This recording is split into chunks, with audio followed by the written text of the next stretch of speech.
Namaste everyone. Welcome to the practice today. I am Karen. I'm one of your asana teachers in this 200-hour teacher training. And today we are going to introduce you to the art of teaching classes. And before we go into the actual practice, I want to tell you a little bit more about what these classes actually are. So we are going to be covering two main things in the art of teaching. First is the asanas, the postures that you're going to be doing. These classes, they are aimed to give you a very strong, solid knowledge and breaking down each asana, each posture that you're going to be teaching. So we will give you alignment instructions, we will give you the benefits, the contraindications, sequencing. We also will tell you how to teach these postures and how to offer modifications and variations for all different levels that you're going to be teaching. First and foremost though, the aim is to get you to practice these asanas correctly, because you only will be able to teach them well if you can do them and experience the effects in your own body. So we're going to be very detailed in these practices. The other thing we're going to be covering in art of teaching is the techniques, the teaching techniques, actually the things that you have to do and you have to have in mind to be a good yoga teacher, to be able to stand in front of people, in this case standing in front of the camera, and teach and deliver the class that you want to deliver and get the best results for everybody. So for these classes, when we have the first one, I will go into more details about it, like what we're going to do and what we require. But you will be asked also to do some homework, and each technique that we cover, you will send a little video practicing the technique, so then we can give you feedback, okay? And any questions that you might have during either this video or any others, you have all the channels and all the tools to get in touch with us, and then you answer all the questions that you have. All right. So I guess we can start with the actual content of today's lecture. Today we are going to cover Surya Namaskar, or Sun Salutation. You've probably done this many times in your yoga classes. You will have done in your practice with us, in your first practice. And here in One Yoga, we are going to teach you 3 different variations of Surya Namaskar, Sun Salutation. And today we're going to start with the first one, which is the classic Sun Salutation that we called classic Surya Namaskar. But before we go into the movement, I want to give you a little bit of explanation of what it is and why we do Surya Namaskar. So in the Sanskrit word Surya means sun, and Namaskar is a greeting, a salutation. So that's why when we say Namaste, it comes from Namaskar. So it's a salutation to the sun. This practice usually what it does, it brings a lot of heat to the body. So it's a good way to warm up the body before we start going into more complex, more difficult asanas. And this is why usually when you sequence a yoga class, we put the Surya Namaskar at the beginning after the warm-up and before we go into the standing sequence. But it's not a rule set in stone. Like if it's relevant to your class, you can actually put this whenever fits. It just needs to make sense. And the Surya Namaskar, depending on which version you're doing, they belong to different yoga traditions. The one that we're going to do today, the classic one, it's more common to see when you take traditional Hatha yoga classes. The other 2, it's more from the Ashtanga tradition. You will see the difference. They are much more vigorous and the movements are more powerful. Today, the one you will see it's more fluid and they vary a lot. They have a lot of things in common, but they vary a lot as well in length and also the way the postures are executed. The main thing with the Surya Namaskar, and this we're going to break down, is that it's very important to coordinate the breath and the movement. So I will be very detailed in what breath you have to be in when you are in a particular posture.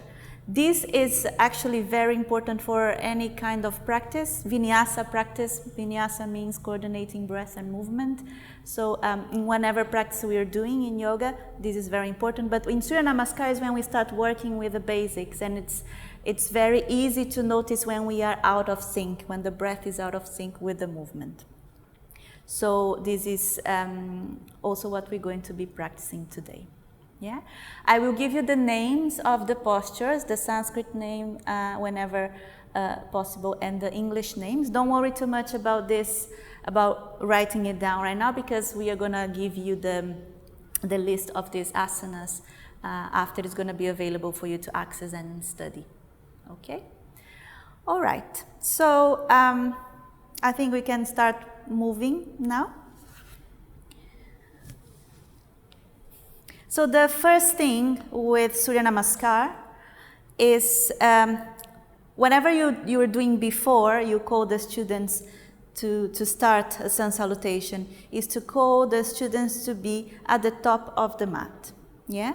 So if the students end up like coming up, standing at the back, you will give them the instructions before you start cueing Surya Namaskar to stand at the front of the mat. So everybody will have to start here, because then we are going to move back and forth. They need to have space to move towards the back of the mat, otherwise it is going to be a bit messy, especially if you have a large group. And I want to spend more time today. We might not finish the whole series of this Surya Namaskar today, because I think I would like to cover the initial pose. The very first one, when we are called to the attention at the front of the mat, this is what we do. And this pose that is called, in some traditions is called Tadasana or mountain pose, in some traditions is called Samastiti.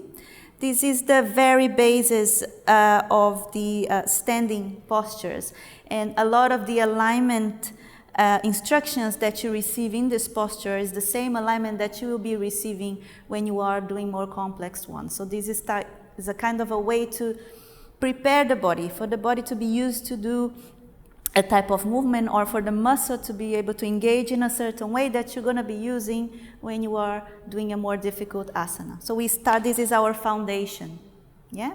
And this is our Tadasana. We always start by cueing, and then when we practice, by noticing what we are doing with our feet. The feet are the key element in the body for when we do standing poses, because our weight is on there, and it's where our stability comes from. So in Tadasana, the feet, they have to be parallel, with the weight of the body distributed equally between the heels, the balls of the feet, and also the toes. It is a good practice when you start to get students to lift the toes off the floor and then place the toes down one by one and spread the feet very wide. It's really important to get this spread of the feet, especially if you live in a city and your feet are always like that because we were wearing shoes all the time. So this spread, this stretching of the feet is very beneficial.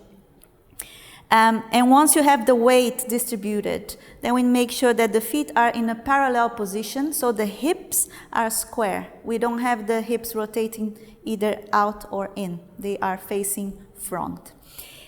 The feet can be hip distance apart, the way I have it now, or they can be together with the toes touching and the heels slightly apart. This is because if you bring the heels together, your thighs will rotate slightly outwards. So we keep them apart. Some people have difficulty balancing with the feet together, for beginners especially. So then if they have to move the arms, they don't feel super settled. So we can ask them to separate the feet a little bit more, and this will give them more balance, more grounding. So this is what we do with the feet. The second thing we have to do, and it's a cue that I like to use, this is from Iyengar, is to lift the arch of the foot off the floor, as if you're trying to suck the floor with your feet, creating like a suction motion. The moment that we do this with the feet, then your legs engage from the bottom to the top. So you will feel the muscles of your thighs, as you suck the floor, you will feel them contracting. And this is what we want. We want muscles activated in this posture. If you don't feel that engagement, or if you feel difficulty in lifting the arch of the feet, especially people that have flat foot, they have this part quite weak. Although these are the people that should actually try to do this, but if that feels kind of difficult, or you don't feel the movement, you're going to get the same effect on the legs by asking students either to lift the kneecaps up or to contract the quads, the muscles at the front of the thighs. These will happen the same. And the same way that if the movement starts from here, the feet will also engage. So it doesn't matter, you cue the way you prefer. And then we come to the hips and the pelvis. So I will show you from the side. We normally have our tendencies, or what we do with the hips. It might be like some people have more tendency to have a tilt like this. Some people have the tendency to be more like that. Yeah. For Surya Namaskar, for Tadasana, what we want to have is a neutral pelvis. So we give a little drop here to the tailbone. You can think of the tailbone here at the end, going towards the floor. Or you can think from the front of the body to bring your pubic bone closer to your belly button. So you kind of tuck a little bit like this, as if you want to reduce the distance that you have between these 2 points in the body. They will have the same effect. They will pull the tailbone down. And this is what you want. And it's a very subtle movement. You don't have to do anything like this. It is just a tuck. Yeah? And this will keep your pelvis neutral. You might feel a little pull here on your hip flexors. It's the psoas muscle getting involved in the movement. Yeah? And then we bring the belly in, chest up and not forward. If you take your chest forward, it will take your lower back out of place. Yeah? And then you're going to be out of alignment. So tailbone down and the chest moves up. And to help this action, we can then cue to roll the shoulder blades back and down. So we're pulling the shoulder blades down here with the muscles. And then the hands are, the fingertips pointing towards the floor. Hands to the side of the body. Shoulders relaxed. We normally instruct the students to tuck the chin slightly here to avoid them being either like this. This sometimes normally happens when you go like this with the chest, the head goes up again. So then we ask the students to tuck the chin. And your gaze, this is very important, where you are directing your gaze. In Sanskrit it's called drishti. Your gaze in Tadasana is to the tip of your nose. It doesn't mean that you're going to get cross-eyed looking at your nose. It's just that you lower your gaze down.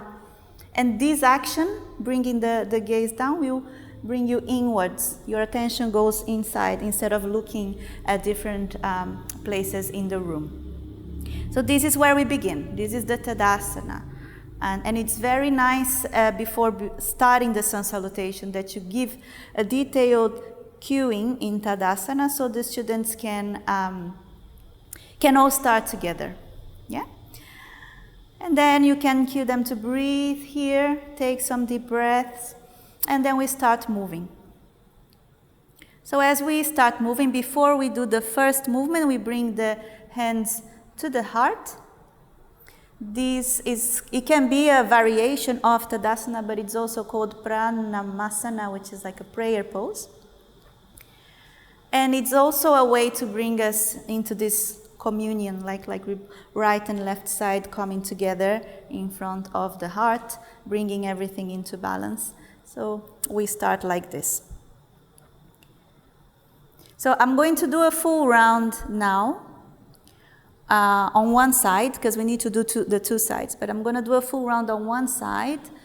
Very slow, stopping in each posture so you can see it. And then we break down the posture as we go. Maybe not on this class, but then you're going to have that posture coming in the future. So we take here one inhale, one exhale. And then with another inhale, we bring the hands to the heart. So it's very important to move with the breath. And we take an exhale here. Inhale, we raise the arms up over the head. So this posture has different names. It can be called Tadasana, it means palm tree pose.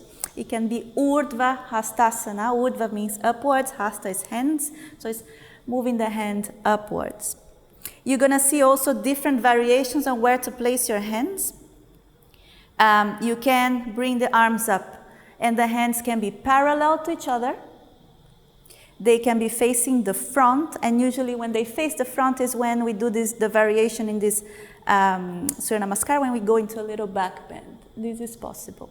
Or, as we do in Ashtanga, although this Surya Namaskar is not in Ashtanga, we put the hands together like that. And you should only, speaking alignment-wise, try to place your hands together if you can keep your elbows extended without bringing tension to the shoulders. If you have to do like this with your arms, then keep the palms separate. It's much better, and it helps to elongate the sides of the body here. If you're like this, you lose this stretch. Yeah? So, on an inhale, we go into Talasana or Urdhva Hastasana, whichever way. And as we exhale with a straight back, we fall forward into this forward fold that is called Uttanasana. Yeah, standing forward fold. Not everyone can go all the way like this.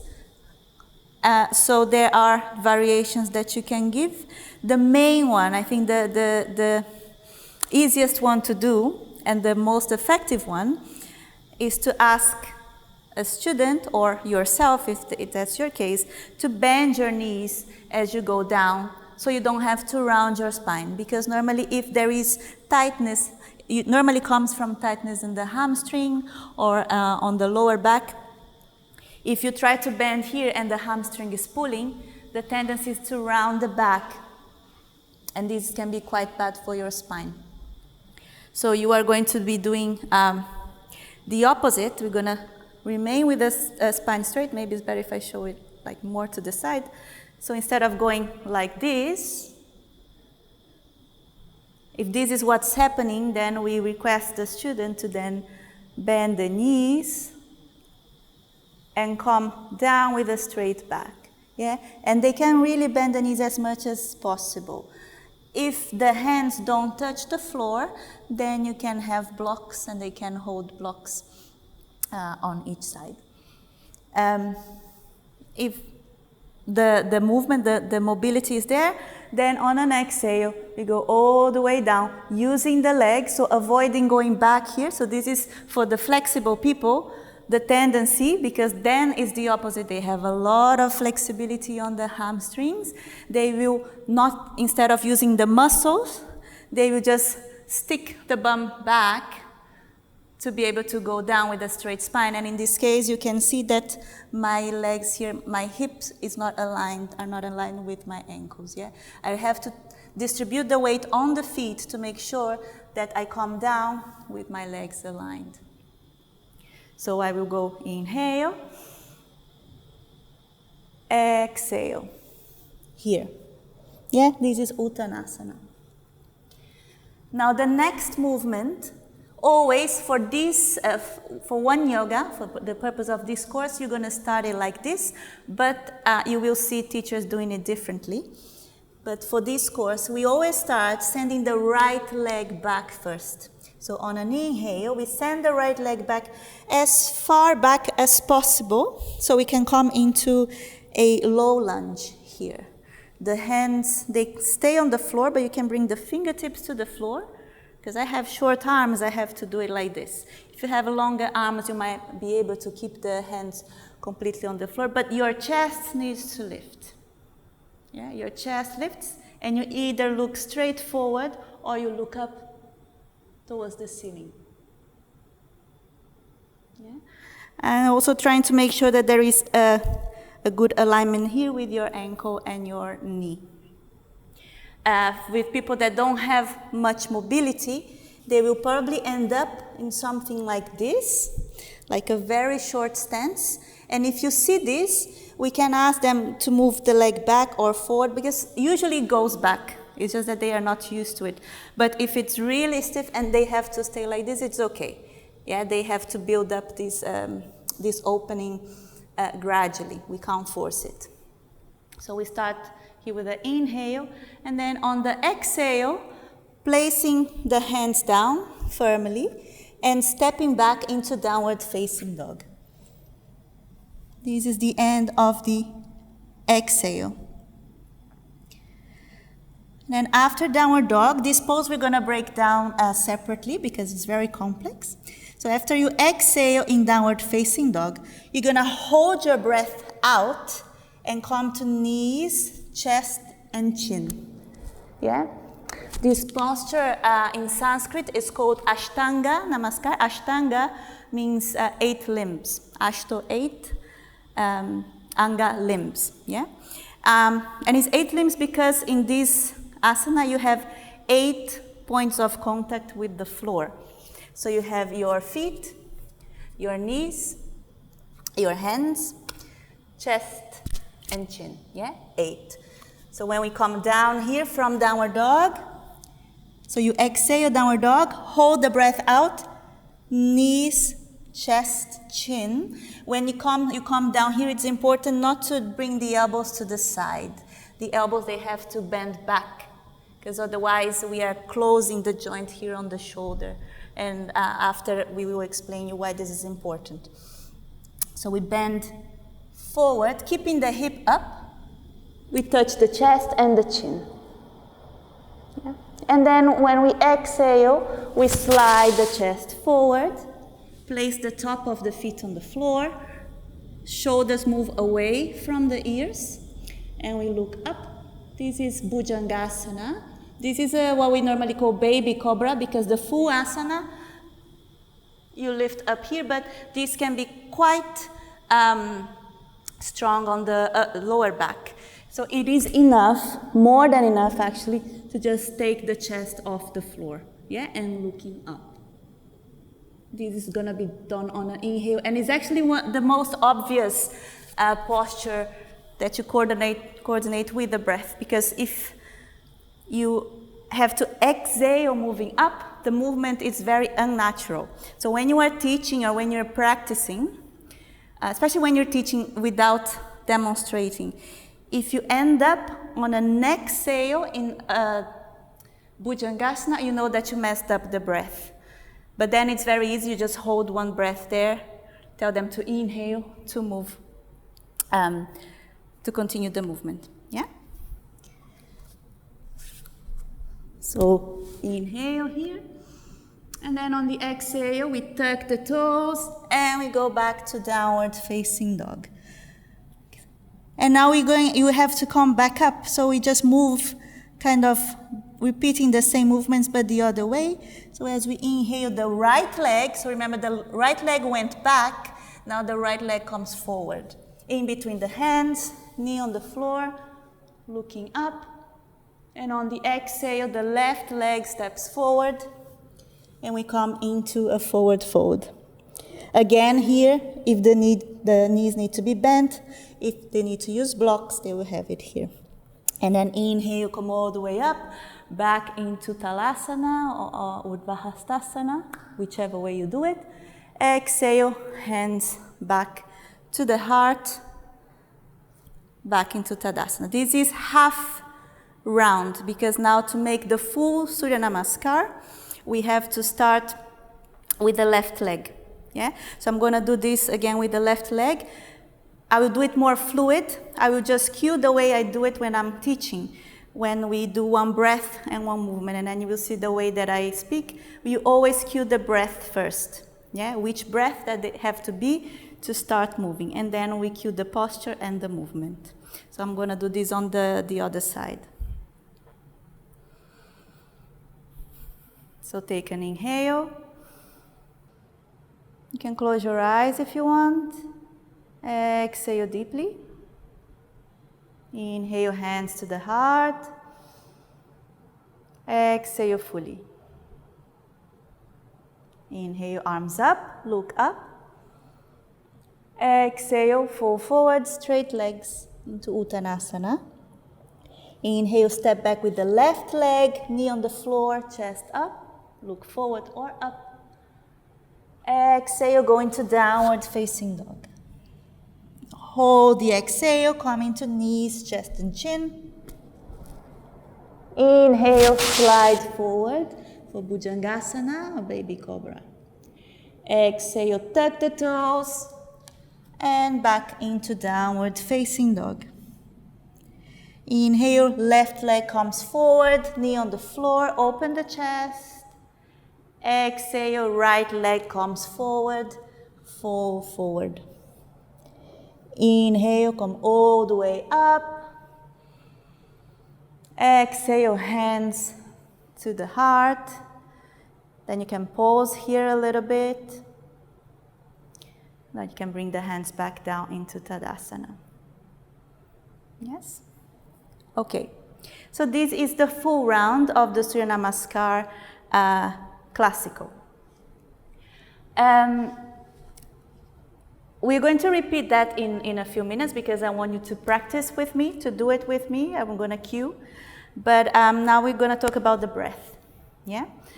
As a rule, sometimes this doesn't happen, there are exceptions, but as a rule, when you think about movement and the breath, every movement that is upwards, when you are lifting something, when you are opening the chest, when you are expanding, it goes on an inhale. And every movement that you are either contracting, lowering, releasing, it happens on an exhale. Yeah?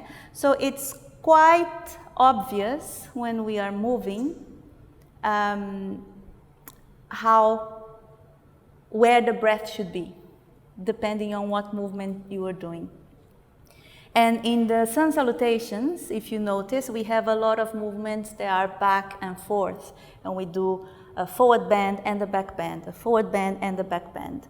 And usually when you are in the forward bend, you are exhaling, and when you are in a back bend, you are inhaling. And then in this particular Surya Namaskar, we have the retention, the breath retention out when we do knees, chest, and chin. And then it's to regulate, the breath with the movement, otherwise it will be off. So in Vinyasa, we say that the breath guides the movement and not the other way around, because the main thing is the breath. We call what we do yoga because of that. If we were just moving without thinking the way we are breathing, we're just like doing a workout. Yeah, it is just body movement. But this synchronization of breath and movement, it is what gives yoga the power that it has, which is to, through the outside, through the movement that we do with the bodies, and connecting it with the breath that is going on inside, this will bring our attention inwards. And that is when we start to feel not just the physical benefits that we become stronger, become leaner, become more flexible, but then we become calmer, we become more centered, we become more balanced. It's because of the breath. It's because we are paying attention to how the breath is moving, and because we are breathing. It is very common when we start moving, and especially if it's a movement pattern or asanas that we are not familiar with. For beginners in classes, you will see they are not breathing, or the breath is very shallow, the breath stays here. And with the Sun Salutation, with the Surya Namaskar, because the movements are quite simple, it is a way to start training the body to make this automatic, to bring the breath in and out as we move. Instead of having to think, I have to breathe like this, I have to breathe like that. So when we prepare the body moving in a simple way, as we do in the Surya Namaskar, then when we start going to more complex movement patterns, then this connection becomes automatic, it becomes natural. So like if you see with with advanced practitioners, everything that they do on the mat or off the mat, they have a connection with the breath. So like I'm gonna, I don't know, reach something on my cupboard, I will inhale to reach the arms up. And if you pay attention, it's actually, it kind of happens naturally. It's just that we then, with this new awareness, we try to make it deeper, so it becomes more beneficial. So this is why it's very important to cue the breath correctly in general when we're practicing yoga, but especially in Surya Namaskar, because it doesn't change. It's always like this, it's always this pattern. And then if you can have this in your head, then it's going to be much easier when you begin to sequence in your classes, for example, to see what breath they should be in, and then how it's obvious. You don't have to go and search online or on your manual what is the breath in this posture. Also, because we are not stopping in any posture in Surya Namaskar classic version, we are moving constantly. So we call this, in Ashtanga we call this like the Vinyasa Count, which means that for each movement that we do, there is a correct breath associated with it. When you stay in the pose, then it's different, because you're not moving, you're just breathing. And that is the moment that you connect more with the internal movement of the breath while the body is still. So it works a little bit different. Today, because there's no stillness, let's say, outer stillness in this sequence, then we are focusing more on the transitions, from one posture to another, which breath to apply during the transition. As a teacher, you have to get used to do this then, to cue the breath first, with every asana that you do, with every movement that you're asking the students to do. Every movement, they have to be preceded by a breath. Inhale or exhale. Maybe sometimes you ask them to hold the breath, depending on the nature of the movement that you're doing. But this is the foundation, So before each asana, we do the breath. So just to recap, I'm going to do this without the movement, just so the instruction actually becomes clearer. And this is something that we're going to have a specific class about this, but you have to practice giving instructions doing the asana and giving instructions not doing the asana. And this is what I'm going to do now. We're going to just have a set of instructions without me doing it. So I want you to pay attention to the breath and the words I use to instruct. And then after this, before we finish, I will guide you through a few rounds of Sun Salutation. I would like you to then stand up and do it with me. So we're going to stand in Tadasana with the hands pointing towards the floor first, and then take a breath in and a breath out. And then the next movement, as you inhale, you're going to bring the hands to the heart and take a full exhale there. Inhale, arms up. Exhale, fall forward. Inhale, right leg back, chest forward. Exhale, stepping back into downward facing dog. Hold the breath, knees, chest and chin. Inhale, Bhujangasana, Cobra pose. Exhale, downward facing dog. Inhale, right leg forward, chest open. Exhale, left leg forward, fold forward. Inhale, bring the arms up, straight back.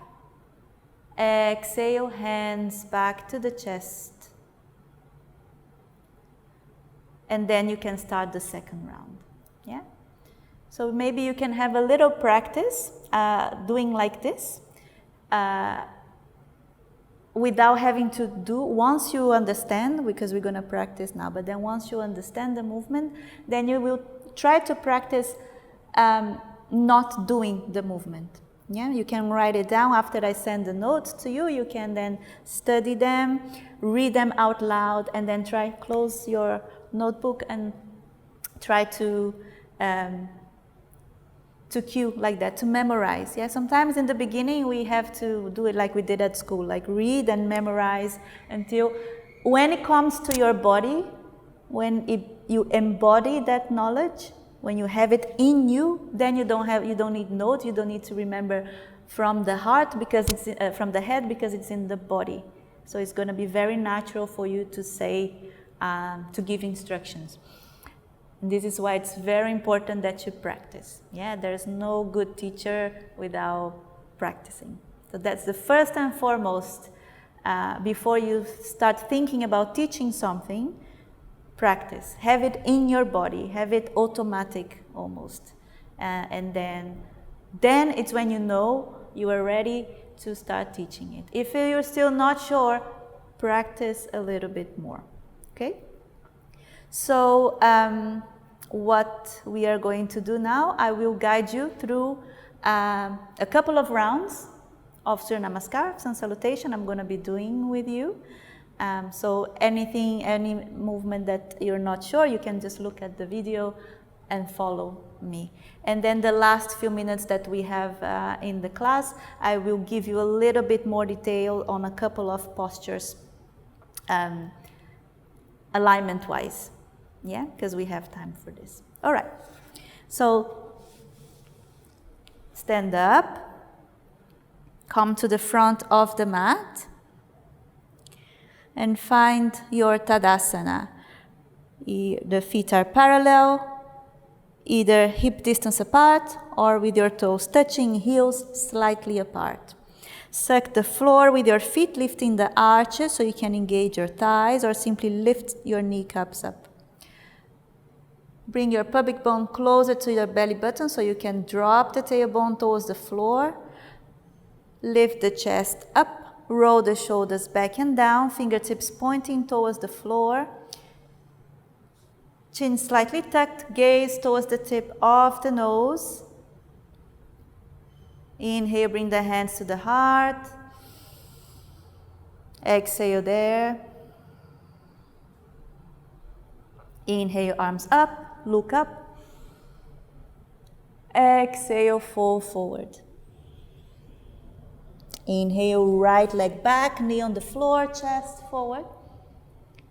Exhale, step back into downward dog. Hold your breath, knees, chest and chin. Inhale, slide forward for Cobra. Exhale, tuck the toes, back into downward dog. Inhale, right foot comes forward, knee on the floor. Chest up. Exhale, left leg forward, fall forward. Inhale, come all the way up. Exhale, hands back to the heart. Inhale, arms up. Exhale, fall forward. Inhale, left leg back, knee on the floor, open the chest. Exhale, step back into downward facing dog. Hold your breath, come into knees, chest and chin, Ashtanga Namaskar pose. Inhale, slide forward, Bhujangasana. Exhale, back into downward facing dog. Inhale, left foot between the hands, knee on the floor, open the chest. Exhale, right foot forward, fall forward. Inhale, come all the way up, straight back.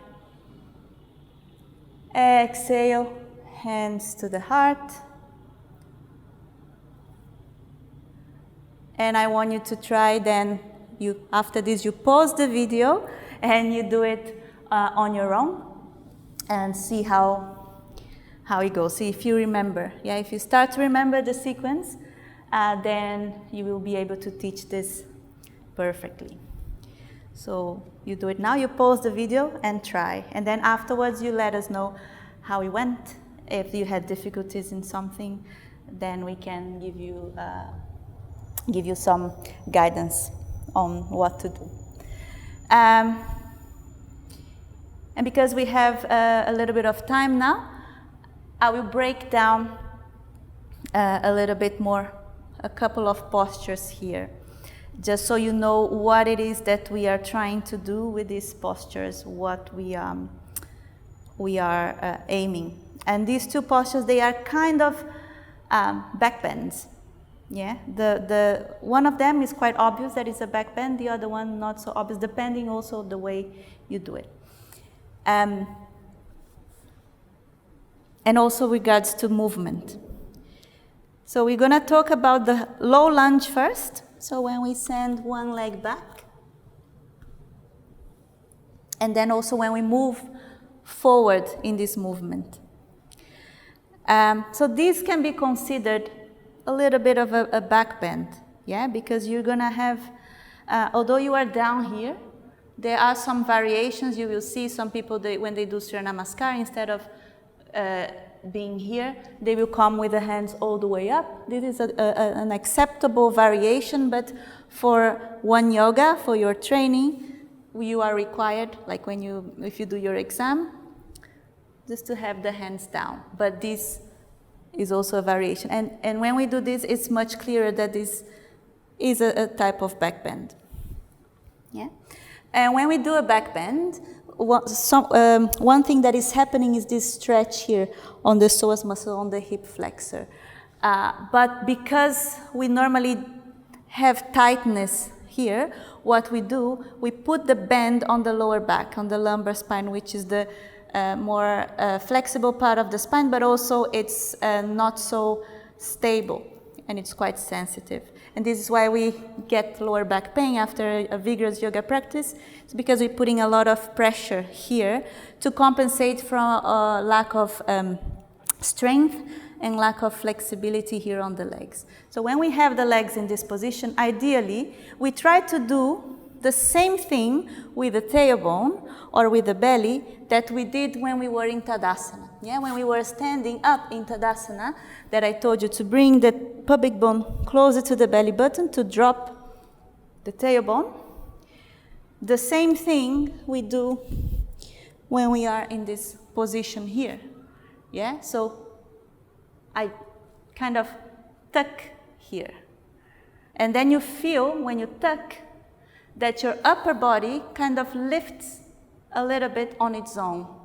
Yeah, so here I'm not tucking, I'm actually forcing the tailbone back that way, and I don't have my belly engaged. And here is when I tuck. So there is a difference. When you tuck, you're going to feel more everywhere. And sometimes we don't want that because it's more intense, but I tell you that it's for your benefit. This is where we become stronger and also become more flexible, because we have to be out of the comfort zone a little bit. Yeah, not in pain, but it has to be like, oh, it's stretching, or oh, I'm getting tired, my muscle is working. So it's not going to be the most comfortable thing in the beginning to do this tuck, but the more you do it, you're going to feel also your core. Your core is going to be much more engaged. It has to do with bandhas, which you're going to see later on in this course. So we do this. Yeah? And then another aspect of this posture is when we go back, when we go forward again. most people, if they don't have the strength on the hip flexor muscle here, on the psoas muscle, what happens when they try to bring the foot forward is that they get stuck halfway, yeah? And then they stay here, they don't know what to do, and then they sometimes end up here, they have to step forward. Or they rely on momentum to bring the leg forward. It's like a kick. And then instead of using the muscle, it is just the swing that makes the leg go forward. And that is not very good because it doesn't then develop the strength. Yeah, a little detail. So when we practice in traditional, any of the Sun Salutations, we do not do this to lift the leg back. This is very common when we're doing Vinyasa flows, to lift the leg to bring it forward, yeah? This is not wrong per se in the flows, but in the Sun Salutations, they don't exist, yeah? And this is what I was talking about the swing. If you don't have the strength to bring the leg forward here with your hip flexor and your core, when you do this, then you have that impulse. In the Sun Salutations, we don't do that, yeah? Because we want to develop the strength here in the hip flexor. So ideally, we bring the leg as close as we can to the chest and try, with control, to bring the foot as far forward as we can. And it's much better, even if you get stuck here, you practice this movement, because then you get stuck here. What you do, you just walk your foot, yeah? Instead of having to do, sometimes also, the leg tends to rotate outwards like this. Again, because of lack of strength here, we engage the side of the hip that tends to be a bit stronger. And that's why the leg comes out and goes back in. So to avoid that, try to maintain your leg coming straight. Even if it stops before your hands, then you can simply adjust here. It will take a little bit longer, but it's okay, yeah? And then you're going to be in the right position. Okay. We usually keep the toes like that because if you're coming forward because you're coming from downward dog, the toes are going to be like that as well. But if it's too painful, they can do this, and when it's time to move. And also if it's painful on the knees to be on the floor, it is possible to use either a very thin cushion or even a towel under the knees. For people that have knee problems, this helps a lot. So this is the low lunge, and now I'm going to talk a little bit about the other back bend that we have in this sequence, which is Bhujangasana, Cobra pose. Yeah. So when you do Bhujangasana, you need to be applying pretty much the cues that I gave in Tadasana. So the legs have to be engaged when we lift here. And all this action that I'm going to describe now, we do it to protect the lower back. Yeah? So I should have my legs engaged. I shouldn't have them like slacking on the floor. And it is acceptable to do it with the feet apart, but usually it's more difficult, but if you can do it with the feet together, we place the feet together. But this is okay. So then we have to engage the muscles of the legs and try to engage, to balance the engagement on the hamstring, on the back of the thighs, and the glutes. Because some people will really contract the glutes, but then when you contract the glutes, your hip turns out. Or they really contract the hamstring, and then the feet come off the floor, yeah? So we find a balance so we can keep the feet on the floor, contracting the hamstring and slightly contracting the glutes, not too much, so you don't create compression here. And with the top part of the body, we just take this chest off the floor. You should be able to lift your hands and hold it like this. Yeah, so it's not the hands that's sustaining the weight. It's the strength of your back muscles that are keeping you here. Usually what happens is that people have all the bend on the lower back because there is lack of mobility in the thoracic spine. This is common for a lot of people. There's not much mobility up here, but this is where we should aim that the movement comes from the top first, not from the bottom. So the head starts lifting, and then the neck, the cervical spine, so the neck is also part of the spine. It is what's going to start leading the movement, and the movement then comes down to the spine. Instead of trying to lift from here, yeah, I lift from the top first, not from the bottom, because we want to have more mobility. And it's not necessary to come too high. It's just if you lift the chest off the floor, this is enough, more than enough. Yeah? And then the shoulders, they will tend to come here. We bring the shoulder blades back and down, the same way as we do in Tadasana. You can even try this, maybe helps. You come up, you bring the hands to the body, slide them down, and then when you get the engagement of your back, you place them back here. Yeah? And then you will feel your back and the sides here of your rib cage going very strong, like down. And it's very important to build the strength here in this set of muscles, so the latissimus dorsi, the serratus anterior, because they are going to be the muscles that will sustain you, for example, in arm balances or in inversion, like handstand, handstand or headstand. So you don't have to bring too much effort to the arms. Your torso, which is much stronger, much more stable, has to be engaged. And with these small movements that we do, even in Tadasana, bringing the hands down, it's what's going to start creating the engagement that you need. Yeah. So when you are in Cobra, we really try to engage the muscles here around the shoulder blades, and then also here on the sides of your rib cage to pull everything down. And because this, like your torso is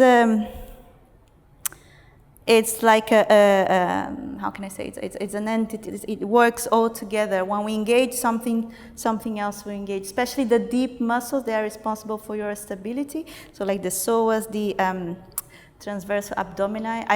You will be familiar with these names afterwards. Don't worry. They will work together to keep. Because these muscles are very deep, so they tend to be also very stable. And then they will protect the most, let's say, fragile or unstable parts. And specifically, I'm talking about your lower back, your lumbar spine. Yeah. So once you get the engagement here of the legs, of your glutes, of the shoulder blades, of the muscles here on the side of the rib cage. There's no weight on the hands.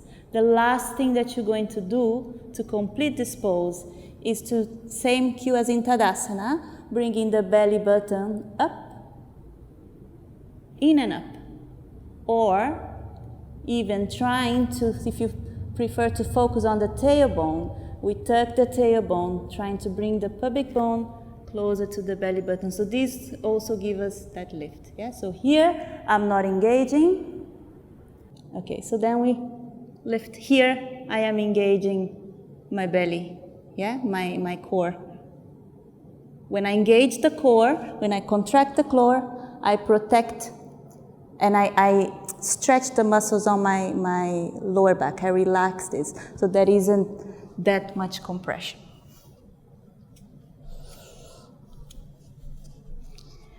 And then we move from there. So what I would recommend is that at the beginning, you can move quite slow when you are practicing this Sun Salutation to get the feeling of the movement, but also to get the feeling of the asana, the actual asana. Even if you can, at this time, to spend some extra breaths in each asana. Usually when I teach, and you will see this when you take your first class with me, when I teach the first Sun Salutation, the first Surya Namaskar, I get the students to hold longer in each posture so that they can feel it. So instead of just immediately inhale, move, so you inhale and then you stay there. This makes also the students to be familiar with the posture. And once then we repeat once, twice, 3 times, then the body starts to get used to that new openness or that new engagement, and then it starts to become more natural. So for the technical stuff in the Surya Namaskar Classical, I think I've covered everything. I just want to give you then some pointers when you start teaching, because you will have to teach Surya Namaskar. You will have, eventually you're going to record a little video of you teaching and send to us so we can see and give you feedback. But then also when you start sequencing and where to put it and why and how. So Surya Namaskar, it's not a super ancient practice that it's in the scriptures and you have to do exactly like this. It's not. It's more like a relatively a modern sequence for yoga. And because of that, then it allows for a lot of different variations. Yeah, so I showed you a few, like where you place your arms, if you have the arms down, the arms up.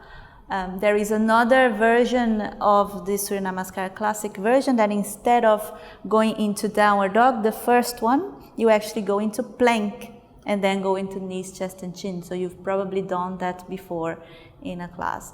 There is no right or wrong. They are simply different variations from different traditions about the same thing. The effects are the same. They are heating up the body. They are opening up like the muscles. They are warming up the joints, and energetically as well. It's a way, because of all these back and forth movements, we produce heat and we produce energy to continue with the practice. So that's why one of the main reasons we do Sun Salutations. Classically, what they say is that in India, in the old days, they would do Sun Salutation to do exactly what the name says, to salute the sun. So they would do this during sunrise. So it's a very good practice to get in the morning. If you practice in the evening, it's not that you should not do Sun Salutations, but you should do less. Yeah, less than what you would do in the morning. And it can also become a very meditative practice. It's common nowadays, not only in India, but to create events where people do 108 Sun Salutations. It sounds a lot, but it's possible. I've done it many times, and it becomes, after a while, it becomes a meditation. And you think you're going to be tired, and you get tired, but surprisingly, you go further much more than you think, because of the fact that you're moving back and forth. This is producing energy. This is giving you more energy. And also the way that you're breathing. If you're breathing correctly, then first of all, you're not going to use as much energy that if you're holding the breath too much. And second, you are also producing this energy. So this is how we can see the Sun Salutations. So as I mentioned in the beginning, when you are sequencing your class, ideally you're going to place Sun Salutation at the beginning, after the warm-up exercises, before you carry on with your standing sequence. Yeah, and it is, if you're teaching a more vigorous class, you can then choose to do the most vigorous versions, which would be A and B, that we're gonna learn after. This one, you can do it, you can make it very gentle if you move very slow, if you breathe very slow, but also you can make it more vigorous if you move it faster. Yeah, if you do it very fast, you will see that you're gonna start sweating a lot. It's going to produce a lot of heat. So you have to think about the speed as well, according to the type of class that you are planning. If you're planning a very relaxing, like slow flow type of class, then you will have also to do the Surya Namaskar slow. If you're teaching power yoga or like a very dynamic style, then you can speed up and do it. And when you decide to teach, you are teaching wherever you are, you can put as many variations in between. And also we use, in Vinyasa flow, we use Sun Salutation, especially A and B, as a starting point to create our standing flows. So there's a lot of opening, a lot of variety that you can add to this sequence. But in terms of your teacher training, for your exams, for your evaluations, we need to make sure that you know the original sequences, that you know the way that you're taught. So we are going to be evaluating you on this type of knowledge, that you are solid on the I don't want to say correct, but the traditional way, let's say. You know what it is, and then you can do your variations when you start teaching. And it's also very important to let the students know if you're doing variation. Yeah, because you can cue, okay, we're gonna do Surya Namaskar A. And then you have like a couple of students that know what Surya Namaskar A is, or even worse, you might have a teacher taking your class. And then you say Surya Namaskar A, and then you start doing it and you put variations. And then those people that know, they either will be a bit confused, like, oh, I learned it differently, or worse, they might think, oh, this teacher doesn't know what they're talking about, because this is not Surya Namaskar A. So if you are going to add a variation, it's good practice as a teacher to announce to the class, we're going to do a modified version of Surya Namaskar A or B, or the classic version. Yeah.